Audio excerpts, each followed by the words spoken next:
సభా వేదికను అలంకరించిన పెద్దలకు, శాసనసభ్యులకు, ప్రభుత్వాన్ని అలంకరించిన ఉప ముఖ్యమంత్రి గారికి, ప్రభుత్వాన్ని అలంకరించిన పవన్ కళ్యాణ్ గారికి, ప్రభుత్వాన్ని అలంకరించిన మన అన్నయ్యకు హృదయపూర్వక నమస్కారాలు తెలియజేసుకుంటున్నాను. నా పేరు హరీష్ గొల్లవిల్లి, మాది నర్సీపట్నం నియోజకవర్గం. ఇక్కడున్న జన సైనికులు, వీర మహిళలు సామాన్యులు కాదు.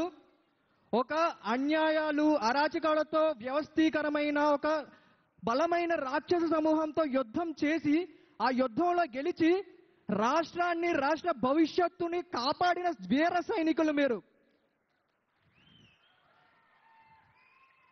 అక్కడ ఎగురుతున్న జనసేన జెండాను చూడండి. తెలంగాణ గడ్డ మీద పుట్టిన జెండా, ఆంధ్ర రాష్ట్ర ప్రజలకు అండా దండ. ఒక దేశపు జెండాకున్నంత పొగరున్న జెండా అది. అన్యాయాలకు, అరాచకాలకు గురై వ్యవస్థలతో పోరాడి ఆశల్ని చంపుకొని ఉన్న ప్రతి ఒక్కరికి గుండెల్లో ఆశల్ని చిగురించే జెండా అది. జనసేన జెండాకున్న పొగరు ఎలాంటిదంటే, మనం క్షమించాలి, సోషల్ మీడియాలోని డిబేట్లలోని చాలా కాన్ఫిడెంట్గా మాట్లాడినవాడిని. దశాబ్ద కాలపు నిరీక్షణ తర్వాత అన్ని పక్క నుండి మాట్లాడడం వల్ల కొంచెం వెన్నులో వణుకు పడుతుంది. చాలా మాట్లాడదాం అనుకుని వచ్చాను, కానీ ఇక్కడికి వచ్చిన తర్వాత అన్నీని చూసిన తర్వాత, అన్ని పక్కన నుంచున్న తర్వాత చేతులు వణుకుపోతున్నాయి. సరే, కంటిన్యూ చేస్తాను. జనసేన జెండాకున్న పొగర అలాంటిది. ప్రత్యర్థుల గుండెల్లో దడలు పుట్టించే జనసేన జెండా అది. అలాంటి జెండాని పోటీ చేసిన 21 చోట్ల రెపరెపలాడించిన వీర సైనికులం మనందరం.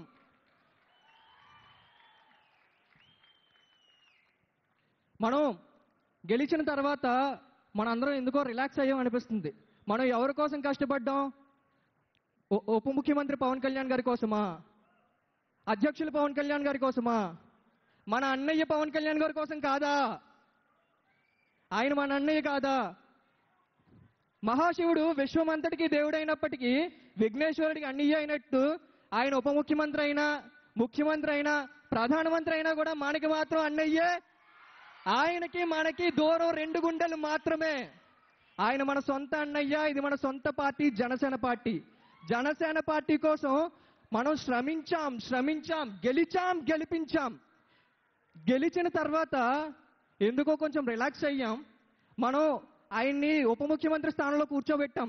ఇది మనకి సరిపోతుందా? మన కోరిక నిజమవ్వాలంటే ఏం చేయాలి? పదవుల కోసం ప్రాకులాడితే సాధ్యమవుతుందా? ఫోటోల కోసం ఎగబడితే సాధ్యమవుతుందా? మరేం చెయ్యాలి? ప్రభుత్వం అమలు చేస్తున్న ప్రతి పథకాన్ని ప్రజల్లోకి తీసుకెళ్ళాలి. పవన్ కళ్యాణ్ గారు చేస్తున్న ప్రతి పథకాన్ని ప్రజల్లోకి తీసుకెళ్ళాలి. ఇవన్నీ చేసి మనం కష్టపడినప్పుడే మన కోరిక నిజమవుతుంది. అనియా, దశాబ్ద కాలపు నిరీక్షణ తర్వాత నాకు ఈ అవకాశం వచ్చింది అనియా. ఒక 2 నిమిషాలు ఎప్పటి నుంచో మీకు చెప్పాల్సిన మాట ఒకటి చెప్పేసి ముగించుకుంటాననియా. 2017లో ఔత్సాహికుల ఎంపిక ప్రక్రియ అని చెప్పి విశాఖపట్నం అంబేద్కర్ కాలనీలో పెట్టారన్న, అంబేద్కర్ భవన్లో. అప్పుడు నేను స్పీకర్గా సెలెక్ట్ అయ్యానయ్యా. 2018 జూన్ 6వ తారీఖున నర్సీపట్నంలో ప్రజా పోరాట యాత్ర చేసే సమయంలో మీతో 10 నిమిషాలు మాట్లాడే అవకాశం దొరికిందనియా. మీరు నా గురించి మొత్తం తెలుసుకున్నారు. అప్పుడు చాలా ఆకతాయిగా ఉండేవాడిని, చదువు మీద శ్రద్ధ ఉండేది కాదు, తల్లిదండ్రులు అంటే రెస్పెక్ట్ ఉండేది కాదు. నా గురించి విని నేను చాలా దిగువ మధ్యతరగతి కుటుంబం నుంచి వచ్చినాననియా. మా నాన్నగారు 2 ఉద్యోగాలు చేస్తూ రెక్కల కష్టంతో నన్ను చదివించేవారు. మీరు నా కథ మొత్తం విని, నీకు జనసేన జెండా పట్టుకునే అర్హత లేదు, నువ్వు ముందు నీ లైఫ్లో ఏదైనా సాధించిన తర్వాతే నా పార్టీ కోసం పనిచేయన్నారు మీరు. ఆ తర్వాత చదువు మీద శ్రద్ధ పెట్టాను, కష్టపడ్డాను, ఉద్యోగం సాధించాను.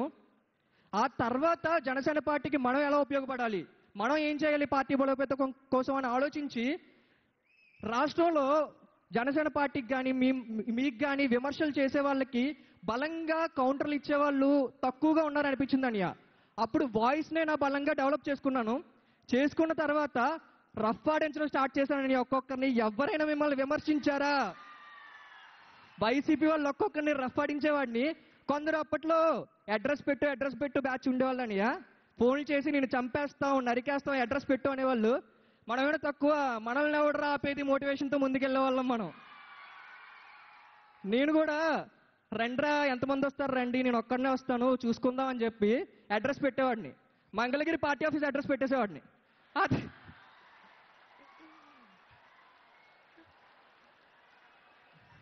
ఆ తర్వాత ఎవరు నా దగ్గరికి వచ్చేవాళ్ళు కదన్యా, అనియా ఆ రోజు మీతో జరిగిన 10 నిమిషాల సంభాషణ వల్ల అంత 19 ఏళ్ల యువకుడు, ఆ రోజు ఆకతాయిగా గడిపే 19 ఏళ్ల యువకుడు ఈ రోజు నెలకు 1,50,000 సంపాదించి పార్టీలో గుర్తింపు సాధించి మీ ముందు నుంచొని మాట్లాడుతున్నాడు అనియా.